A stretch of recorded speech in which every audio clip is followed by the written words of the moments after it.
What's up? Welcome to a new episode of Movie Schmovie. This is episode number 445. My name is Steve. I'm one of the co-hosts of the show, and as always, I'm joined by Ron. And time permitting, Frank Sinatra. I thought maybe popcorn. Anyone? Another option was that's my line. Was I am Albert Potato. Who are you? Yeah. That's John. That's John over there. Yes. Good to see you both. Back for another episode. I don't want to put you on the spot here, Roundup, but did anybody win the giveaway last week? I wanted to ask you live on the pod. Did we get anybody responding? Yes. Okay. So somebody asked a question in a video, in a comment to the short. Okay. Is it international? And I said to them, yes, but you have to redeem it for a U.S. Service. Oh, too bad. So I don't think that they can redeem it for Apple Portugal or something like that. Yeah. That's a bummer. That's a bummer. Yeah. So I mean, I guess if they have an American account, because some people travel. Okay. And I'm happy since somebody wrote back. I'll let you take care of navigating the international waters with them. Yeah. But yeah, good to see you both. We're gonna get maybe a quick episode. I don't know. We'll see how it plays out. But we're talking about going over some. There's some fun trailers that dropped this week for some big summer movies. We're gonna talk a little bit about the White Lotus season, maybe a little in the finale. Ronald, you were able to see an advanced screening of Drop, one of the new releases in theaters this weekend. So we'll go through that. But before we get there, John, you want to take us into your choice for required viewing this week again?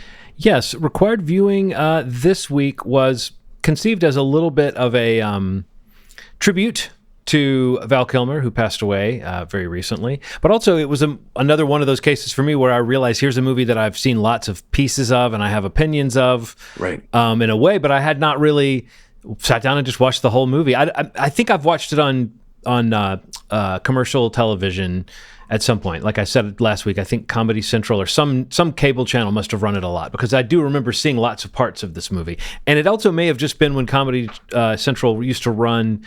Do you guys remember when they used to run just clips from comedies, like as though it was a music video? Like they would do a block of like 2 hours, 3 hours a day, of maybe most of the day actually, of just clips from movies. But it would be like the movies they had the access to. So it would be the weirdest bunch of like really old shit familiar. And stuff from the 60s and stuff from the 80s. And but it was this movie, I think, got heavily excerpted in that sense. But I'd always known it, and growing up with the airplane movies and all that, and the Zucker-Abrams-Zucker school of comedy, I knew a lot about this movie, and it's funny watching the movie. I can even remember the jokes that were in the trailer. But there was something kind of naughty seeming about this movie. Maybe that whole school of comedy had a sort of hard PG kind of quality to it, which in the 80s, folks, PG included boobs. You should just know that. But I don't know. So I think for me, this movie was a little bit of a blind spot and a little bit of a throwback at the same time. And so I was happy to bring it on to the show as a tribute to Val, who we were sad to lose. There he is. But I don't know. So, I mean, within that being said, I think I kind of knew what to expect from it, in the sense that it is one of those movies where it's just a string of jokes, a string of gags, visual gags, very cartoony. But I also think there were certain things about the movie that I had to kind of get into its vibe, or think about what the movie was trying to do outside of just the jokes. And the kind of movie even that it's trying to poke fun at is a little bit different, is a little specific. Do you know what I mean? Like it's a very specific kind of movie that this movie is making fun of. In addition to being like making fun of sort of like prison break movies, World War II, that type of stuff, and behind enemy lines stuff. So it feels like a World War II movie, but it's not really World War II, and it's kind of an Elvis movie. It's I don't know. It's a lot of those types of things. So I think it was interesting just to kind of see what this thing is, and also just to see. I had forgotten that Val Kilmer was ever so lanky. Yeah. I knew he was trim. I didn't think of him as like a string bean like that. some of the physical comedy, like just his kind of presence, like when you kind of see like how he's like slouched over everything, you kind of like, oh wow, he was really lanky's a good word, but he's also so young. It's like that's the one thing I felt watching, and I was like, man, it's like that's really kind of like an introduction to him is this movie. But it's like, man, he was a kid. Like he's so young and Yeah. so just gorgeous. I don't know. I don't know. That was really what hit me in the first like He really is. 10, 15 minutes of it. I was like, God, he's so good looking and he's so young.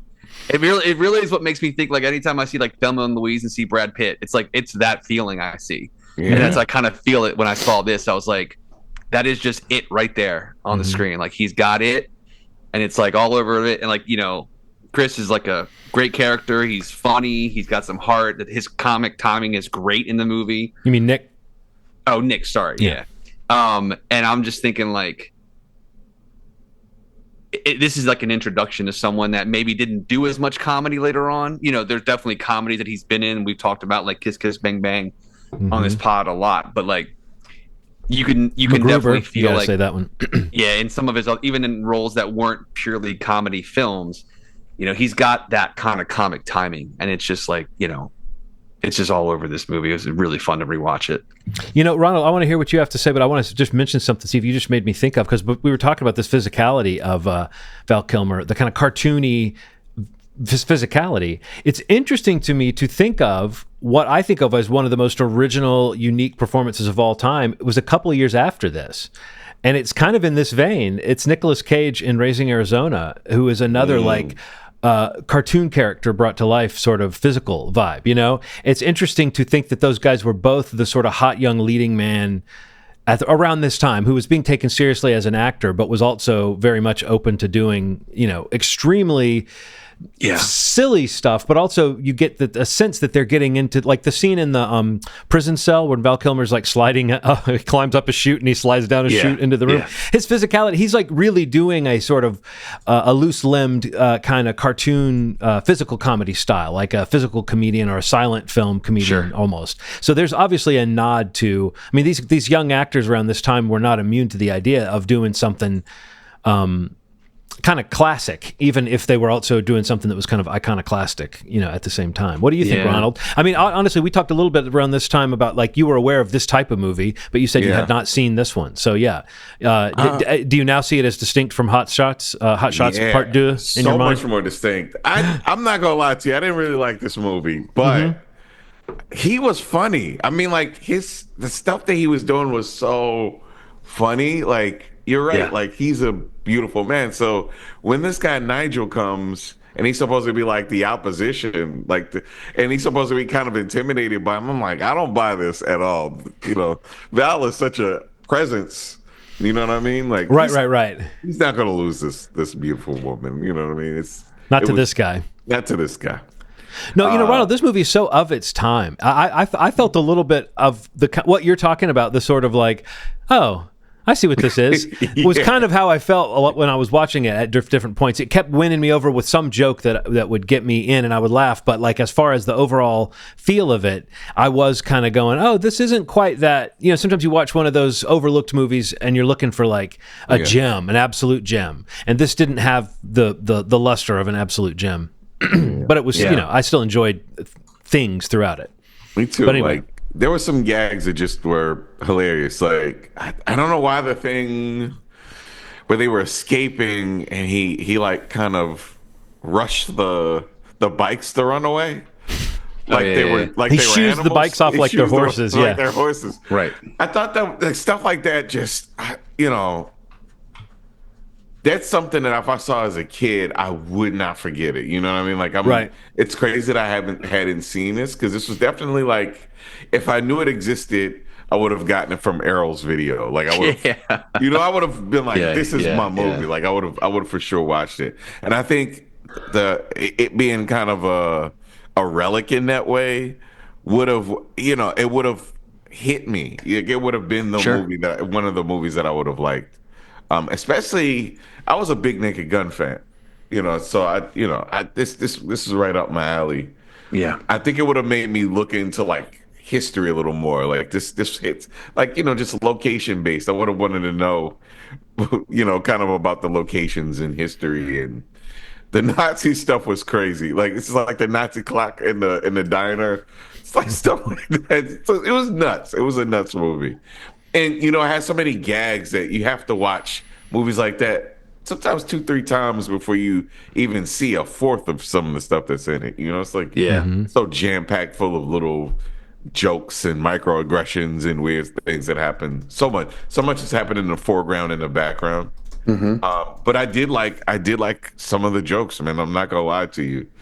I thought it was really crazy that he performed Elvis songs. What about the parody versions of songs that we know? Like that was nuts to me. Like, I kind of love that part about it. When he said, "This is a jingle that I wrote for Macy's," and it was "Are You Lonesome Tonight?" but it had lyrics about Macy's. No, I mean, I think, it's funny to be like, it needs to be a movie that you wouldn't overhype and that you would watch on a Saturday afternoon on cable, because in that case it's charming, and I think that's when you talk about, like, I wrote down just like dated, like it's more of its time than I thought it would be, in the sense that certain jokes just haven't come to our current era at all. Like, I'll just get a few references. The Montgomery Ward mailing list, that part. My God. And I think that's to imply that putting someone on the Montgomery Ward mailing list means you're signing them up for a lot of mail from this catalog. Yeah. But I don't think that joke has made it to 2025 intact. Another joke was what was it? The Publishers Clearinghouse envelope. When the guy's dying and he burns the Publishers Clearinghouse envelope. I don't know if that's still a thing at all, but when I was a kid, you got Publishers Clearinghouse in the mail all the time, and I can't even tell. You remember how in Zoolander 2, there's that, like, why does Justin Bieber have to get hurt in this kind of feeling like, isn't that like an old joke, or do we even know what we're doing, with this joke? Right. I believe that the Publishers Clearinghouse envelope burning in this is a little bit of that, in the sense that they're like, well, people know about those envelopes, and that's the kind of envelope someone would have on them, and he's going to be destroying something, so it can be that, but it doesn't really make sense. You know what I mean? It's just a reference, and it hasn't traveled in time. The other one was when he said something about Leroy Neiman paintings, and that was meant to make us think of how awful Leroy Neiman paintings are. And if you look at Leroy Neiman's stuff, you can see how some people might have hated it, but it was like a guy who had these really brightly colored expressionist paintings that he did that were everywhere around that time, and I think that at the time that reference really was something. Even the backstory of the woman and Nigel ending up on the island together is a direct reference to the film. I think it's Island of the Blue Lagoon with Brooke Shields from around that time. So I'm just saying, there's so many things in this that are parodies, not just of things like Are You Lonesome Tonight, Ronald, that have kind of traveled with us, but things that are so of their time that it is more like one of those flash in the pan. I mean, there's aspects of this movie that is trying to do something stylistically that's not just of its moment, but as far as a larger amount of the jokes than I expected to were things that, in 1984 this was a witty thing to say, or a thing to make jokes about that everyone was making jokes about, and so this movie had it in its arsenal. But now that stuff just feels like, you actually screeched the movie to a halt to make a Montgomery Ward mailing list joke. Like, it's, as opposed to the things that do work from this movie that are more like the shooing the bikes away, or when they hug after he plays the song and they crush the guitar between them. I mean, little things like that are just so silly, and they are timeless, that it does make the ways in which this movie feels like it's totally of 1984. It dates it in a way that doesn't always make it charming. In some ways it's got like a, I don't know if it's corny is the right word for a movie that's trying so hard to be kind of corny, but some of that stuff feels a little corny by today's standards. Like when the crowd's getting into his song, I think that goes on a little long. Just watching people dance around, you're wanting there to be more visual jokes. You know what I mean? I don't know. But still, there's a lot about his star power that kind of carries it. And Chocolate Mousse was not as offensive of a character as I had worried when I warned you last week that we were going to get. It was going to be like awful, but he was very tolerable. I wasn't.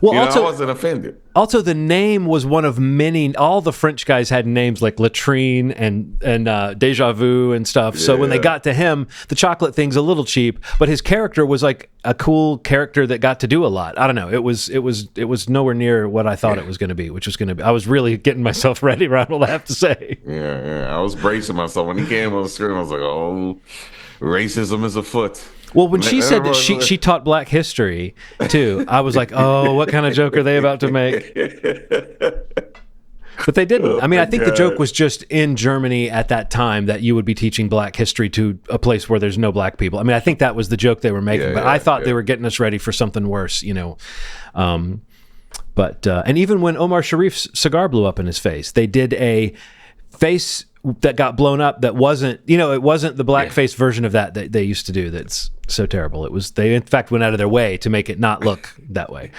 Which, by the way, Omar Sharif being in this is one of those funny legitimizing touches that a movie like this does. Like Airplane had a couple of those actors in it too, who, like Robert Stack or Leslie Nielsen, who brought some gravitas to it. This movie has the joke of Omar Sharif getting crushed into a little car shape and then getting an antenna boner. From Dr. Zhivago to Antenna Boner. Antenna Boner. The Boner Ballet was kind of funny.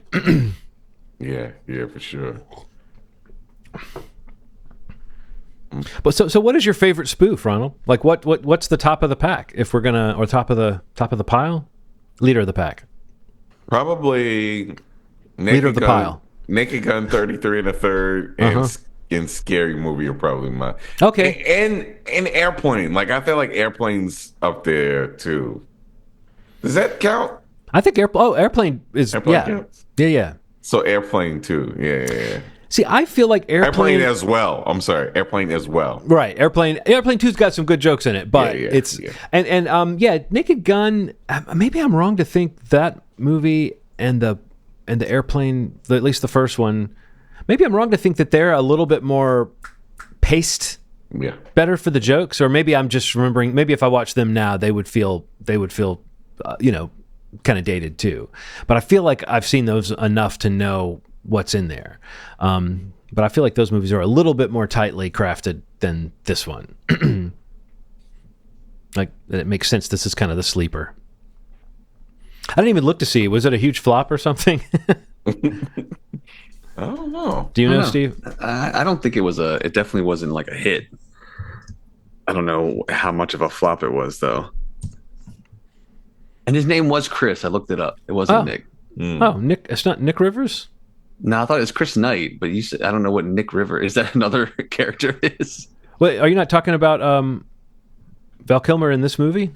Val Kilmer in this movie is Chris Knight. Yeah. No, he's Nick Rivers. Oh, Nick Rivers. I'm thinking of him in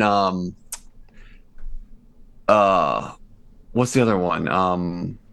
Is that Real Genius? Real Genius. Okay, yeah, I'm thinking of the name in that movie. So let's see here. It made back its budget. So it's just, what is it? Oh yeah, 8 budget, 8 box office, 13. Yeah. Nice. Yeah. So not a smash, but not a movie that that limped away. Although I guess I don't know. Maybe they expected it to do more because I bet Airplane was a bigger hit than that. At any rate, I'm glad to have seen it, and I do think there's something particularly arresting about the image of a cow in boots walking. There's something really weird about that. Works. Yeah. Even though I do think, isn't that like, I feel like that this isn't the only 80s movie where a villain gets like raped by an animal, is it? Because I feel like that's a thing that happens. Happens quite a bit in movies for some reason. I feel like it happens in Trading Places. And doesn't it happen to somebody in Ace Ventura 2 as well? Doesn't somebody get... I feel like that's in the second one. I feel like... That's what I meant. I meant 2. It's funny. Ace Ventura 2, not as well. But earlier you meant Airplane as well, not Airplane 2. Yeah, for sure. There was definitely... in the Serengeti, somebody got assaulted by an animal. I know he crawls out of a rhino's butt. Yeah. Burper. I feel like one of the antagonists gets that. It's like it happens to one of the guys who's got it coming. He's got a little... He had it coming. He's got a little animal rape coming.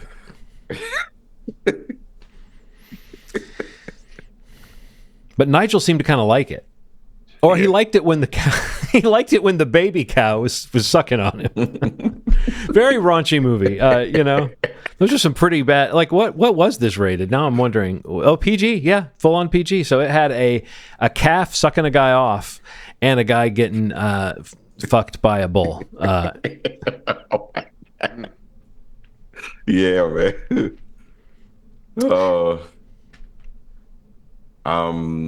Whose turn is it? Oh yeah, you're the one who starts the next round right now. Okay. This one's gonna require a little money. require a little money because it's coming out Tuesday, and I'm forcing the issue because I'm trying to see why this company, Catch Up Entertainment, has been plucking these Looney Tune properties just out of thin air to distribute.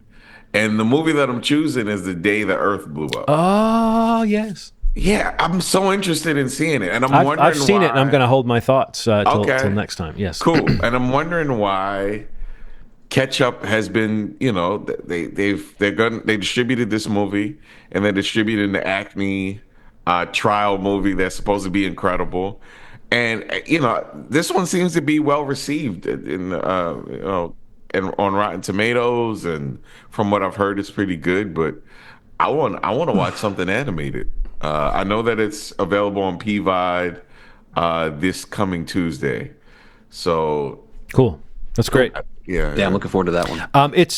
I mean, it's beautifully animated. I mean, oh, cool. In my opinion, you don't see You gotta 2D. hold your opinion though. You don't see two, but I was just gonna. Well, but I'm just saying it's great to see 2D animation that's not like Disney slick, but still has a lot of effort put into it. It's full animation, but it's still got that Warner Brothers kind of whatever that is, that slightly feels more cantankerous and scrappy than the Disney style. But it's just nice to see it animated in a way that's slightly better than, you see it. They've had television versions of these characters over the years, but it's cool to see them do this. And I'm glad it had enough success that these characters, I feel like these characters need somehow to get more respect. I don't really know how to, I don't know if anybody really knows how to make the classic cartoon characters current. But I don't know. This movie does a pretty good job of at least reminding you of why they're classic. Cool. Very excited about that. No. Cool. All right. So what else? Steve, you said a couple of trailers maybe? Yeah, I thought we should just mention the like a new Thunderbolts trailer came out. The at CinemaCon kind of announced the trailer drop for Mission Impossible Final Reckoning. That trailer came out. I mean, again, looks incredible. I feel like there was another longer what was the other one? Mission Impossible, Thunderbolts. Oh, the Wes Anderson film. I haven't seen that one. What is that one called? The one that like Michael Cera, everybody's talking about how Michael Cera's like, how has he not been in Wes Anderson's movies already? The Phoenician perfectly scheme or Phoenician scam? Yeah. The Phoenician scheme. Yeah. Which looks really good. I mean, I'll watch all his movies, but some work for me, some don't. But in general, I am at least entertained by most of them. But this one looks really fun. I don't know any other trailers that came out. I mean, I feel like in the wake of CinemaCon last week and early this week, all these things get dropped in between our recordings, and I feel like there was a couple that we sent around on the thread that at least worth mentioning. Definitely the Mission Impossible one for me is the for the year, one of my most anticipated ones for sure. To see what comes of that. Extended Havoc trailer. Oh yeah, that was the one you sent us. Yeah, that was cool. Gareth Evans, I'm pretty excited about that. I feel like there was something else though. Like there was something else that was dropped in there. There were a lot of trailers dropped. This is my point, but I'm trying to remember the ones that stood out to me. It seemed like there wasn't as much at CinemaCon this year. They only showed one full film apparently this year, which is very weird. And it was the How to Train Your Dragon live action remake that got like phenomenal reviews at CinemaCon. Like they showed the whole movie, which is usually they do that when they know they have something that works months ahead of a summer release. But yeah, I don't know. The trailers look great. Mission just looks like, oh man, I hope they actually go for it, man. We talked about this before, but I hope they go for like the stakes of it all. I would really appreciate that. I mean, that's what I was going to ask you about, Steve. Like, do you think? But I guess you're answering my question. But it's like, my big question is: Are we to believe that he is going to die in this movie? I mean, it feels weird to say I hope he does because I don't hope he does, but I hope that there's some real consequence, not that there haven't been things in the show or in the series so far, but like, there's definitely sequences where like, they have those dialogue runs of like, it's worth it one last time. And there's a big scene that he's running in the trailer where he's clearly crying as he's running. And, it's like, whether it's Ving or Simon, something's got to happen big. And it feels like it would be one of those three. Yeah. But yeah, I mean, that would be bonkers, man, if they just went for it. I think it'd just be like, I don't know, and especially how it was handled. I think it could be amazing. I mean, it looks great. The trailer is full of those kind of shots that are really interesting. There's one really funny shot of Tom Cruise that's just a fluke because of the wind hitting his hair in a funny way when he's hanging onto the like the wing of the plane. Oh, but yeah, the wind yeah, hits yeah. his hair down. He gives him, makes it look like he has a Prince Valiant haircut. It's like flat and But it makes it look like makes him look like Javier Bardem from No Country for Old Men or something. Yeah. I want to take that image and flip it straight, and then like just cut the head out and put it on like a guy in a turtleneck or something from the 70s, because that's what it kind of looks like. No, but I think it's smart if they get out while he's on the edge of looking like he's trying not to look like he's aging. I mean, as far as this character, I don't begrudge anybody trying to hold on to their youth or whatever, but you can see it around the hair's looking kind of dark for the face and so I think playing into that, like I've heard so many people criticize these types of movies, and in fact I remember the last Indiana Jones movie, people were saying, I don't want to see a 80-year-old Indiana Jones. People don't want to see that, and I felt like I was always like, but I kind of like it. I like it when heroes age and they show their age, and I like that Tom Cruise has increasingly let Ethan Hunt sort of show that he's, it's not like he's losing a step, but he's still the coolest guy in the world in all these movies. Don't worry, Tom.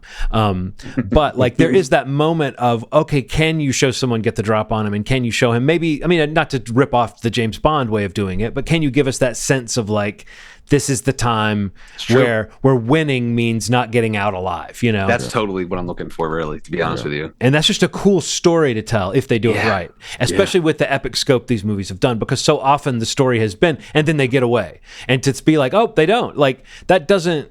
I'm very protective of Simon Pegg's character in these films, but he's escaped death so many times. I know that it's like he's almost absent. Maybe he's almost absent from the marketing too, which makes me think. I don't know. Who knows what to think? It's a good point. Yeah, that's true. Like he could die early in the movie as a real like things are fucked kind of thing, or it could be they're trying to keep him secret because he's in a cell the whole time he's in the movie, and they just can't release that image or whatever. But this trailer focuses very much on the Ethan Hunt character, and teases a bunch of stunts, and the emotions of it are really high, and the I don't know, I found it to be very effective too.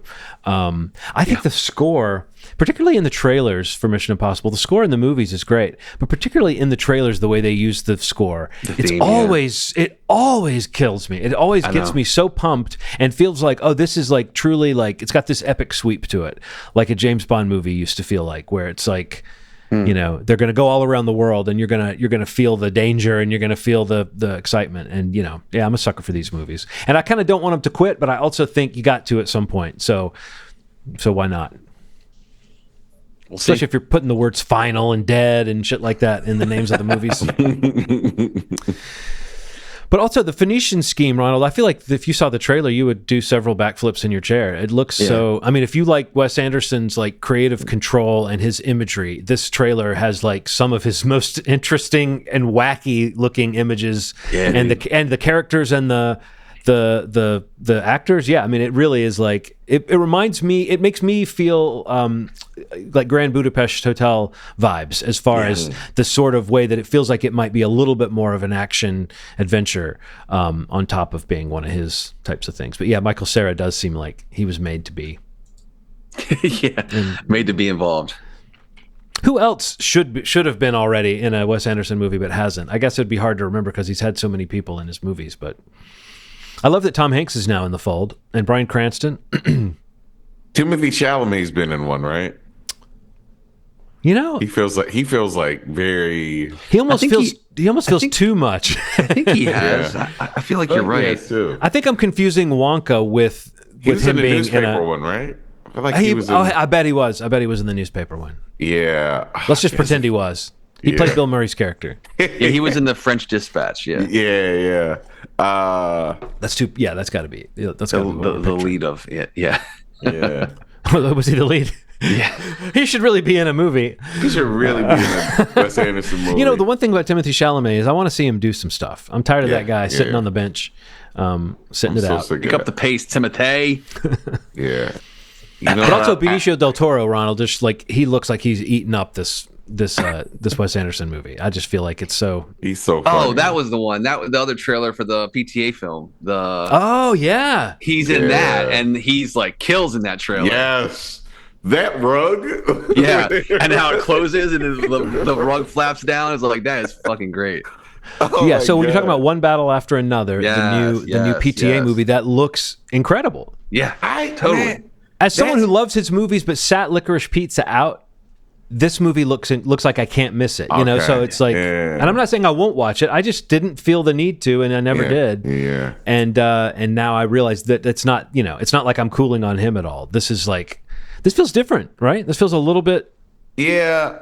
Something for him. There's something he does with dialogue. You know what? Really, I don't care what anybody says. That first teaser when he goes to the phone and he's doing the password. Yeah, I love stuff like that with Leonardo DiCaprio. It's like something about like him struggling a little bit and he trying to figure out where he is in this story. Like I love that scene, man. Like that's my favorite scene so far for some reason. I like just Comedy Leo. Comedy Leo. I mean, like we saw it in Once Upon a Time in Hollywood. You get to see some of him doing, and I also think in Wolf of Wall Street. In The Wolf of Wall Street, there's some real like him playing like a guy who's the situation is getting the best of him.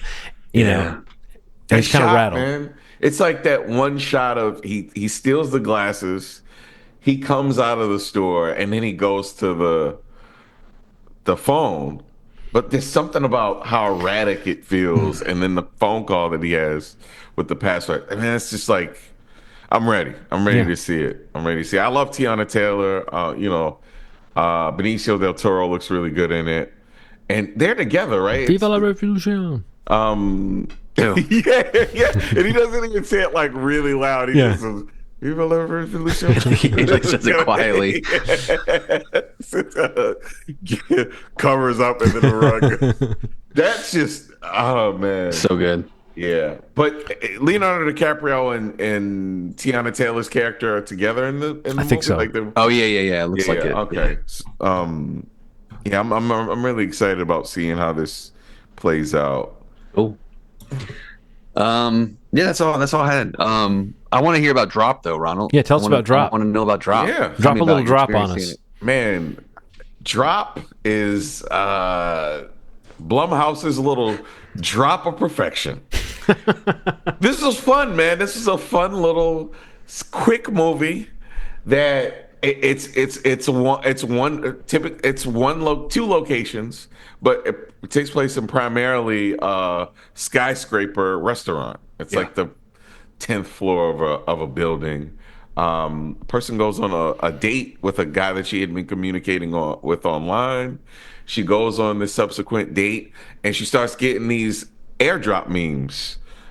These pictures that keep coming up via airdrop, but it's this technology. It's like an app like airdrop, and they mention airdrop, but this is slightly different. It's like it's like airdrop, but you can see who's within the vicinity that has the app, so you can kind of measure it a little differently, which is really cool. It's like a kind of cool way that they present it, and to do the dialogue, instead of showing like a phone view, they show the text really big beside her.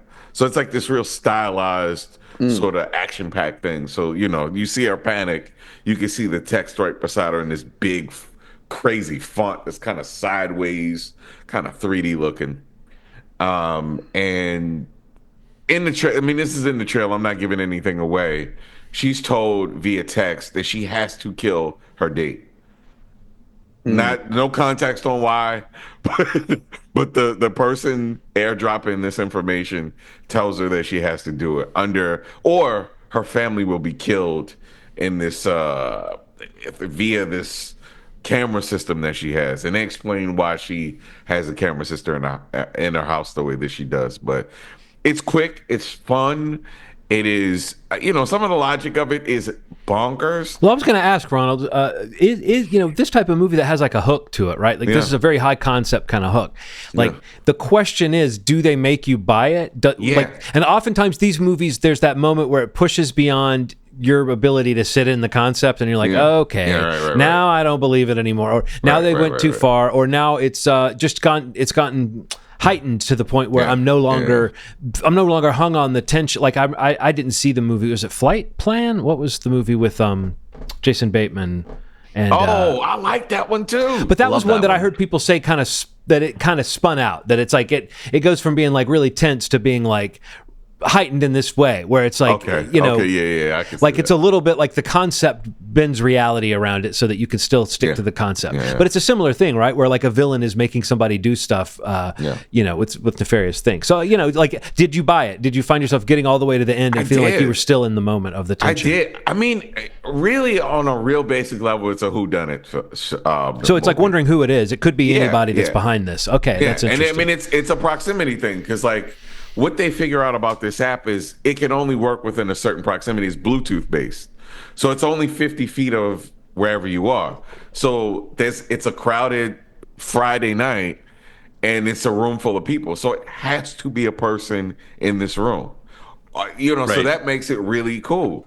And, you have these suspects that are coming and going, and it's quite a few people. So it's not like, it's like at first you're like the date has to be the person. It's like they paint that picture the whole movie, but it really is a whodunit sort of thing, murder mystery essentially. Like it's really cool the way that it's done. But it's funny, you don't kind of realize that it's a whodunit mystery, whodunit murder mystery with no murder yet, until you're like kind of halfway into it, because it presents it like, it's kind of like Speed at first. It's like, do this, I'll kill you. Do this, or do how dare you do that, bitch? Don't ever do that again. It's like a lot of that. So it's like, that's what's really cool. Like the responses to whatever she does are so quick that the pacing just moves really fast. Like this guy thinks of everything that she could possibly do and covers everything. So it becomes a little weird, but then you realize it has to be somebody in the fucking room. It doesn't make any sense. So that's cool. I thought it was fun. I thought it was really fun. It makes no sense that it was as good as it was for the way that it was presented initially, I could see in people's faces that they were like, I was going to see a shit movie. And that's kind of what I was saying via text. Yeah. I thought I was shitting on a totally different movie. But people saw a trailer for this movie thinking, oh, this is, paint by numbers, sort of shitty movie I'm going to see. But it has that Blumhouse edge to it. It has that, just crazy enough. It's like dialed up a little bit. It's like a Netflix movie with a Blumhouse edge on it. Well, I mean, the concept sounds like it would be like with a crowd, there'd be these moments and shifts and oh my gosh moments. Yeah, so it's like it totally seems like there's a kind of like exploitation film kind of simplicity to something like this, like phone booth. Like it feels like phone booth, but in a bigger space. Like it feels like one of those sorts of things. But they used a whole restaurant in this. If it's they needed to do something between phone booth and a whole restaurant. It should have been like, the movie Room, actually. Room, not the same thing, but it is about a room. The one with Tom Hardy when he's driving. Oh yeah, The Drop. No. Not The Drop. What's that driving one like called? this? He had two movies that year: The Drop, which I loved, and then there was that other one. What's the one called in the car? I know the one you're talking about. Yeah, where he's like on and off the phone. And he's on and off the phone, and it's like he's in a relationship situation. Lock.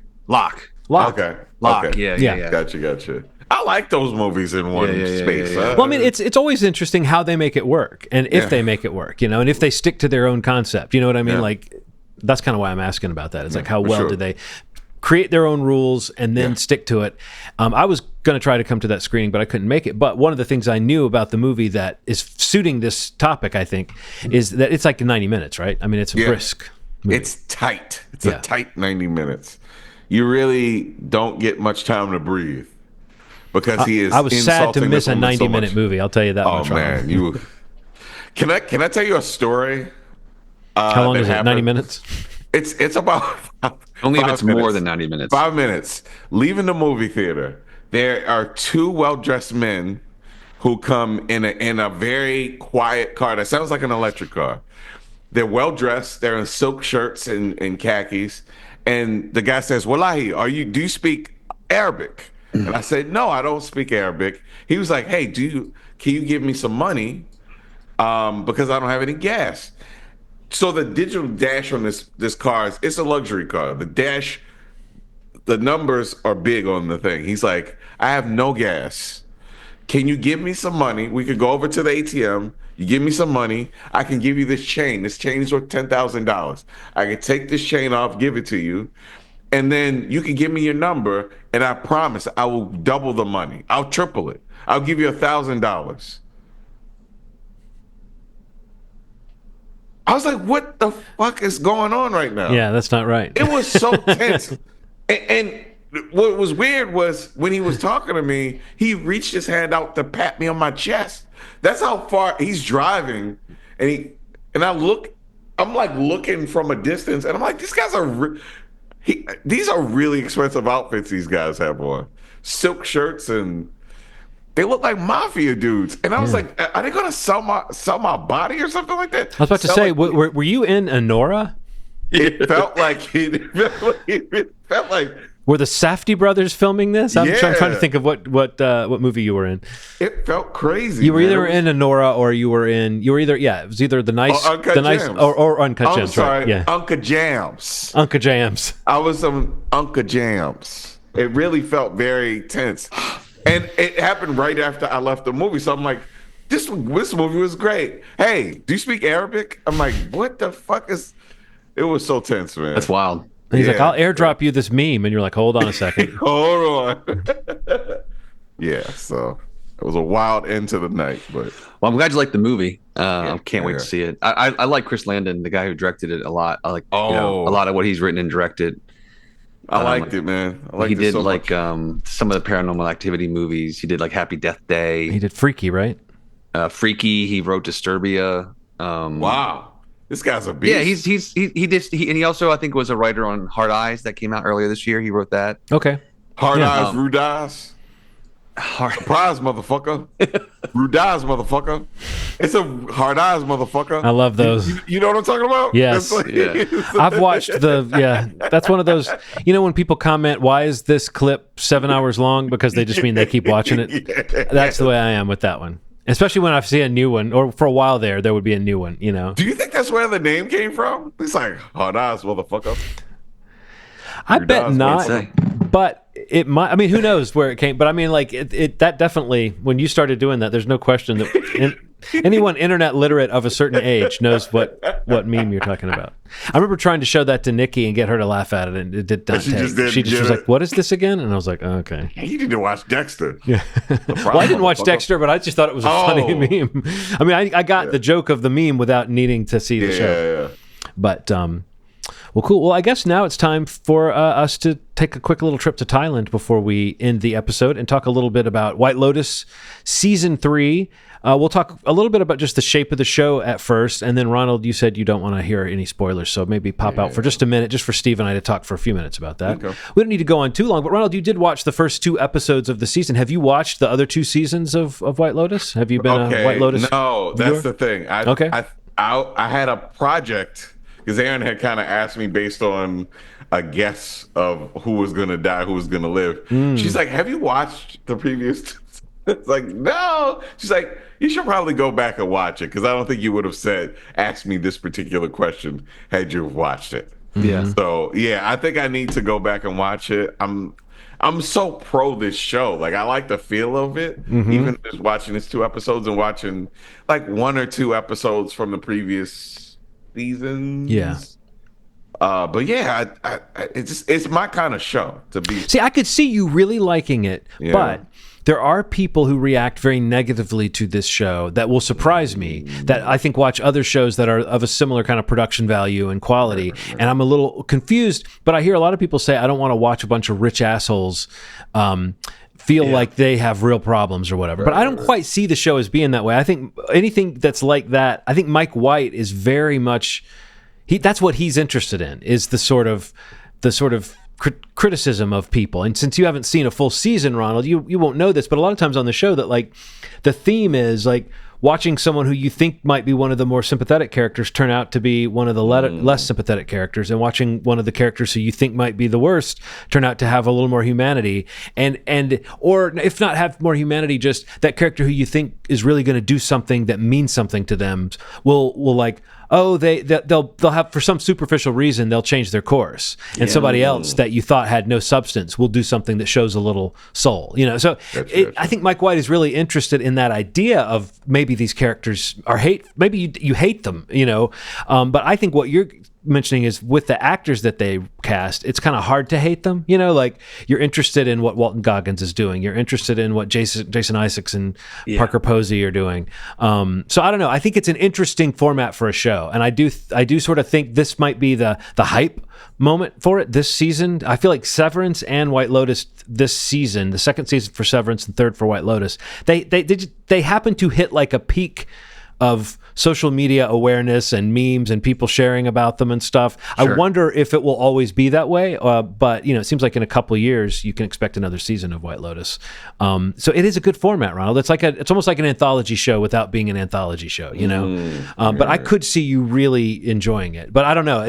There's another part of me that could believe that halfway into the first season you might say, I can't deal with these people. I don't know. I'll just be interested to know which way you go, because like I said, I know some people that just can't tolerate it, but I find it really interesting. And I don't think the wealth of the characters makes them totally unrelatable to me, because I think that really what it is just like they're privileged and they're in a place where they're having a really catered experience. And they're not really having a real experience, but they're rich enough to go to a place and have the absolute best possible experience where you're also somehow insulated from the reality of what's going on around you. Right, and I feel like that's part of the substance of the show.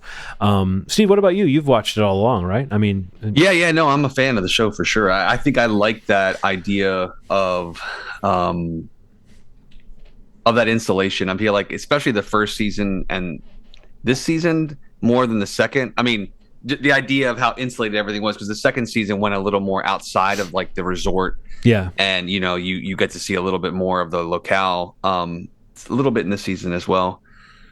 But I like the idea of like these just people that on paper in most cases like have it all, but this deep dive into their lives when they're kind of cooped up with one another on the resort and they're not in their day-to-day life where they separate from one each other.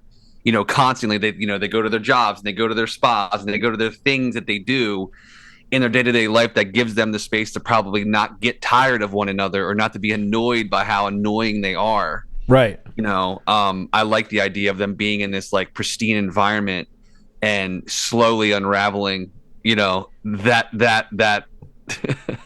that trauma, the anxieties that they share and they never can express. Like I just love how awkward and uncomfortable that stuff gets, especially coming from the way that Mike White presents it. And like you said, John, like the cast that he kind of get together for the show for each season is always just such a blast to like hear who's even announced, but then to see who they are and how they how they portray the characters and things like that. But yeah, I know. I just love that idea of just like peeling back the layers of how broken, people are just broken in general, and it's like even in the best possible case scenario with all the money and, this perfect serene world, it's just like you can't help but come out like how they're broken as well. And in some ways so much worse than, people that they probably look down on.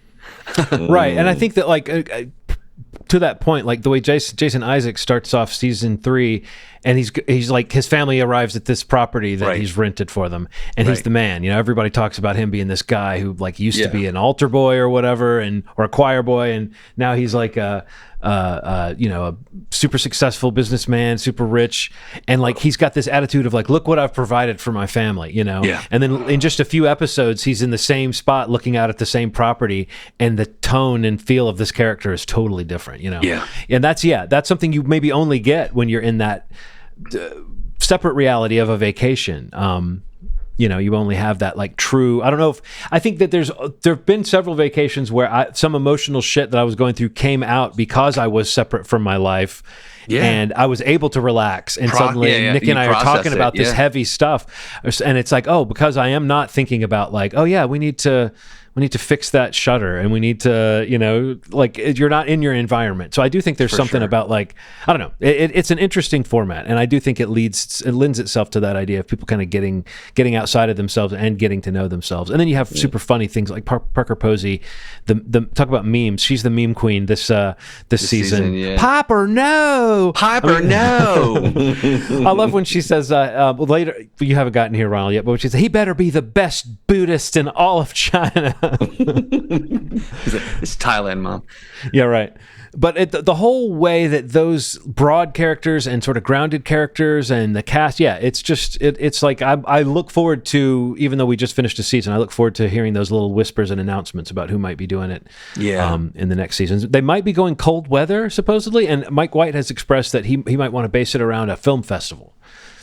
Oh, that'd be wow. Cool. That'd be Because really he said he kind of wants to go to material he really knows and like poke fun at the shit he knows how to poke fun at really well, because he gets a little bit of criticism each year for kind of stepping outside of his culture and maybe like doing like a dabbler's version of another culture. And he said that's part of the point, but he wants to maybe do something that feels really in his wheelhouse. Yeah. And him doing like a spoof of like a Sundance or something. Sundance or something. I can already feel it. I can already feel the sort of the way that it would play. So, and also as far as which characters can come back, as they do on this show, occasionally a character comes back.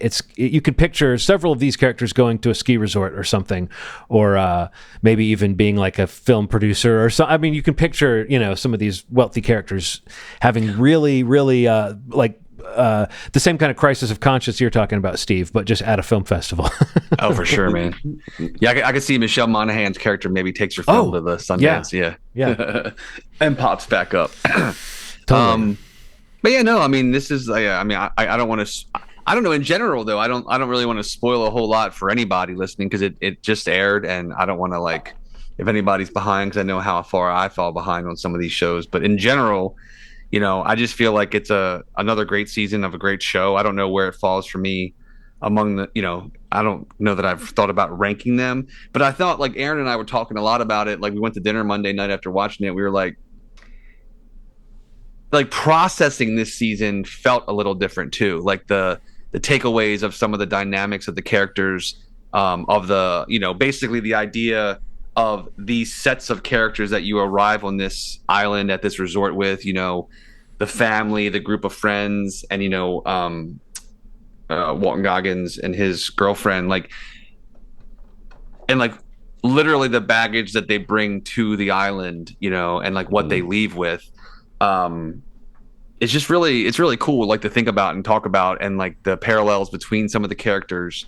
And honestly, like, there's a scene in the finale that Carrie Coon has that like was really impactful, and I thought was like a really well, like, this little, it'll be the clip that maybe gets shown for like an Emmy consideration or something for her, I'm sure, at the table with the three girlfriends. But I don't know, I just really enjoyed the way that they kind of, again, this analogy of like peeling back layers of these relationships, this family, this couple, this group of friends, and even the ones that they form with people at the resort. Our carryover character from the seasons prior, her placement in this season was really interesting and very big crisis of character and conscious, and all these things that come into play towards the end of the season were, I thought, really interesting. And I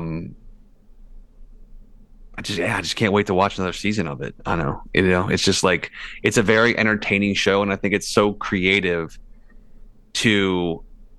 and really the scale of the show is so big, but like they pull this off, and it's so successful because of the way they approach the production. I was reading this really interesting article the other day about it started with the first season because of requirements due to COVID and lockdown and the way they approach the casting and like how much everybody gets paid. Like basically everybody gets paid the same price, the same rate per episode, basically. Mm-hmm. Oh, and it wow. like maxes out for the season, and like there's no hierarchy of who's what, and all the casting Aren't they is alphabetical? Yeah. Okay. Yeah. Exactly. Everything's alphabetical. Jinx. And there's no like there's no priority of anything, and I think that's a really cool way to approach the show. Like they do that a lot on network stuff, but I mean for a show like this on HBO to be like that, again because of COVID to start, and that's why the first season being in Hawaii was like a good solution for isolation. Like that's the necessity of the show, but again to the point of like what comes out when you're isolated can be pretty traumatic. But it's really cool. Like I just really like that approach, and I think it bodes well for the seasons going forward, however long the show goes, is that people want to come play in this playground that Mike White creates and go to these amazing places or these just kind of interesting places if they're not exotic like this season. But it's like there's no hierarchy to like who is in the show.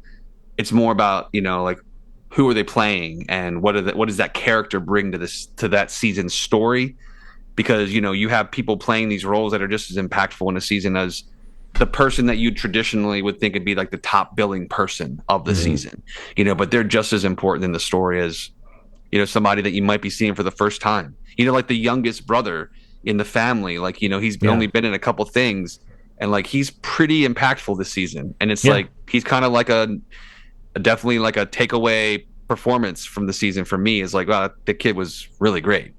And then someone like Patrick Schwarzenegger, who we have seen before, but who really, this is like a coming out party. He's incredible. He's so good. Yeah, really, really, really good. And really does like, handles that kind of arc that I was talking about really, really well.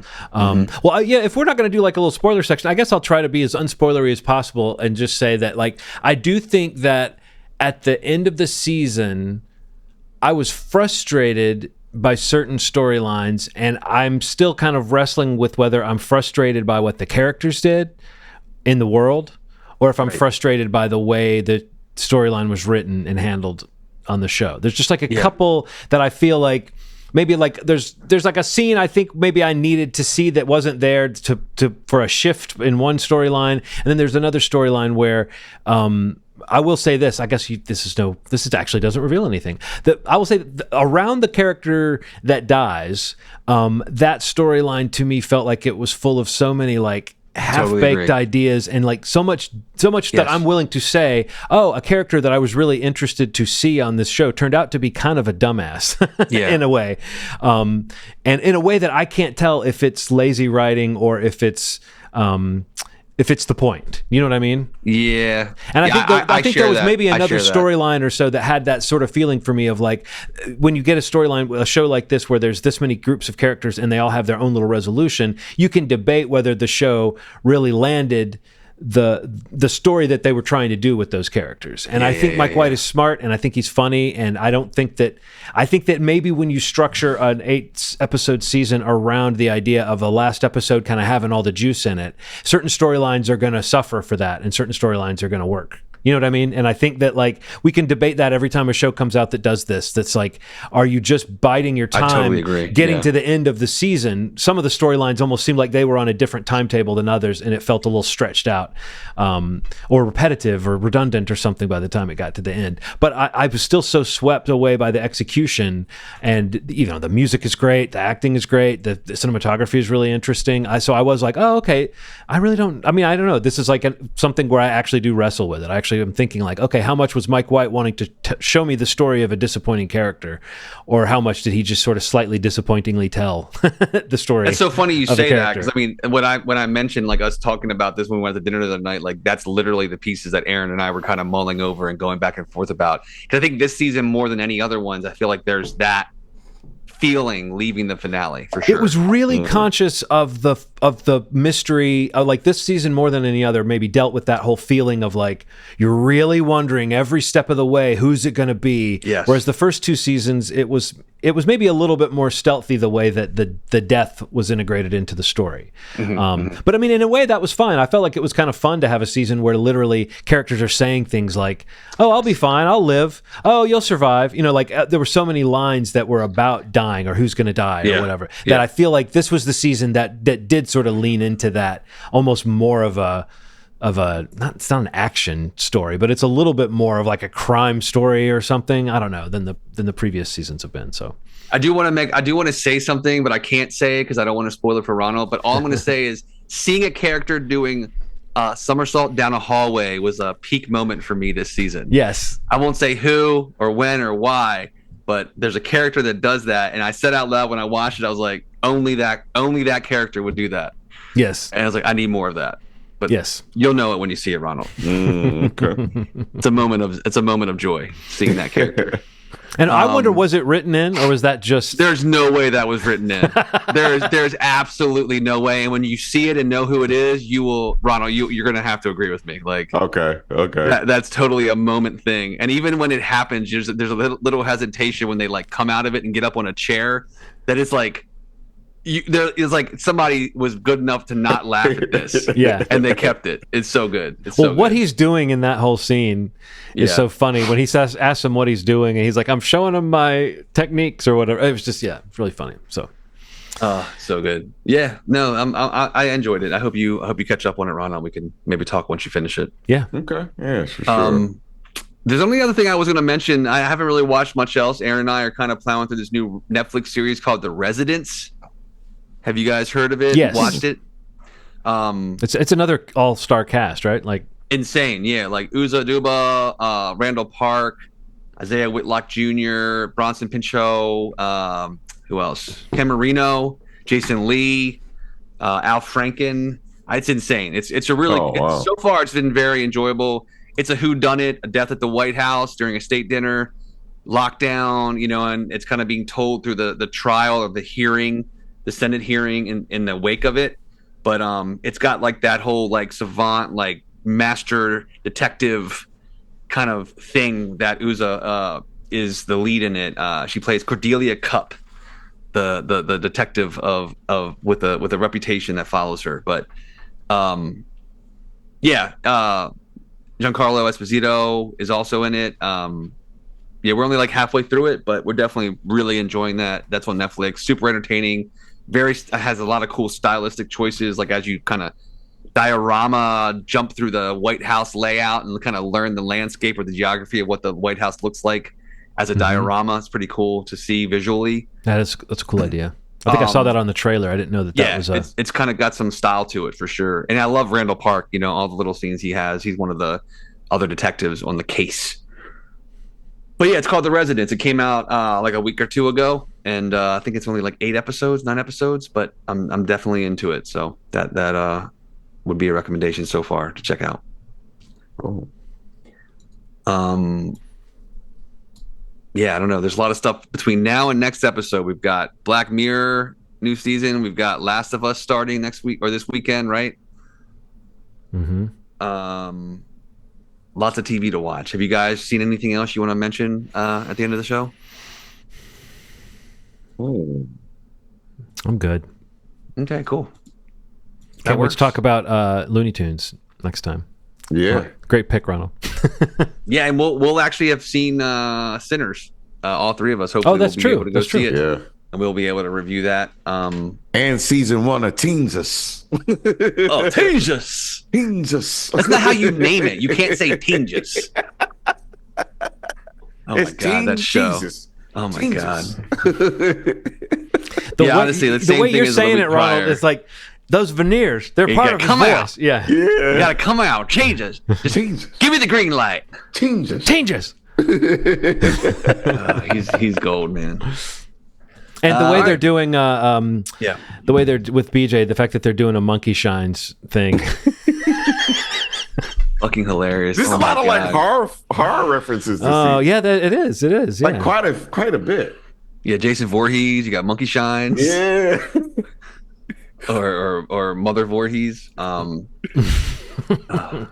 Oh, I'll Keith. miss it when it's gone. I'll miss it when it's gone. Like, I wonder what the actor that plays Keith, what does his dad think of what's going on? Or, I mean, maybe he's got like a really cool, I hope he has a really cool family that understands that's a great part. But I'm just trying to picture, like, does he have like a red pill older brother who's like, I can't believe you're doing that, you know? Yeah. And I just love what was it in the most recent one that tickled me so much when they're in the treehouse and Keith leaves and then he goes outside and he looks, like peeks in the window. He looks in the window and he says little sneaky peek or something like that. And then he says, "You caught me." You caught me. But just the fact that he went outside and had to go look at it. I'm like, I wonder, are people offended by that depiction? Because I find it to be such a silly kind of sweet depiction of like a relationship. But I wonder, is it seen as like othering in some way? Because I would hate to find that out, because to me it's just an extremely funny relationship between these two guys. Yeah. Like, they so genuinely love each other that it actually is kind of touching. All right. Schmovie.com is the website. You can go there to listen to the past episodes. This episode, you might even be there already listening to the pod there. You can subscribe there to any of the platforms you prefer. Also, Movie Schmovie has the YouTube page you can go to, youtube.com/Movie Schmovie podcast. For the full video episode, the full audio episode, and also the video shorts that come out weekly. Take your pick, enjoy it. We hope you do. And if you do, leave a comment, engage somehow. Maybe if you're domestic, you might have a chance of still winning the DVD, the flight plan. Which one is it? Flight Risk? Flight Risk. One of my best friends who listens to the show said they would have entered, but they don't want to have a copy of that movie. Yikes. Yikes. Oh, God. That cuts deep. Oh, but hopefully Lionsgate tuned out by that point. They always tune out when I get to the website, so hopefully you're in the clear there. Right. Well, I just said a friend. I don't vouch for all the movie opinions of my friends. My friends would scream at me if they saw some of the movies that I love.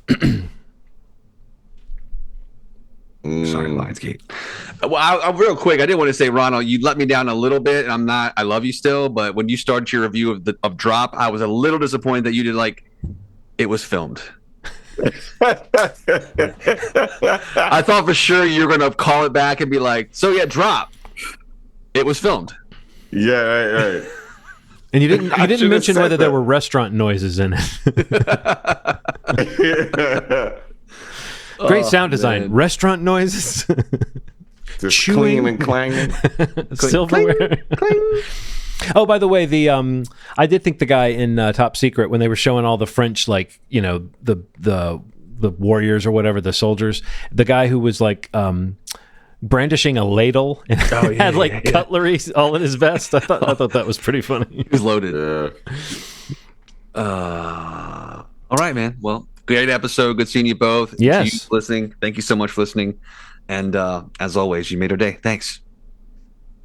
Bye.